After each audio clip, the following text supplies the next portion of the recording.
Das Wort hat jetzt Frau Jordan Ciceli für 2 Minuten.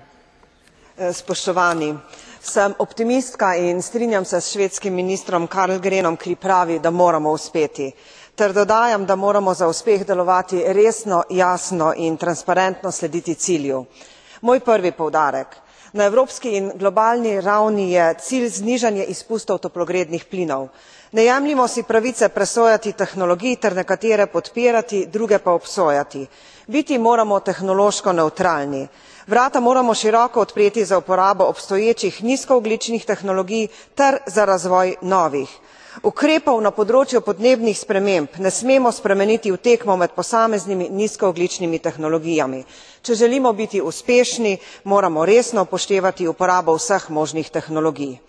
Drugič, na COP15 moramo predstavniki Unije jasno povedati, več denarja za tretje države in njihove zaveze za trajnostni razvoj so paketna rešitev. Le kako bomo davkoplačevalcem razložili, da smo se zavezali financirati trajnostni razvoj tretjih držav, ne da bi od njih dobili kakršnokoli zavezo, ki bi nas prepričala o namenski rabi finančnih sredstev. Potrebujemo zaveze in potrebujemo nadzor. In tretjič, na novembrski debati sem opozorila, da moramo predsedniku Obamu sporočiti, da želimo njegov prihod na konferenco COP15.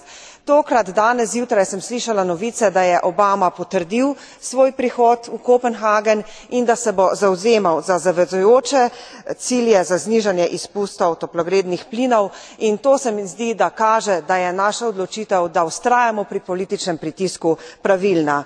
In naj zaključim, da želim, da je moje sporočilo jasno. Moramo ukrepati in to takoj. Želimo pravno zavezujoč sporazum in zahtevamo odgovorno obnašanje ostalih držav.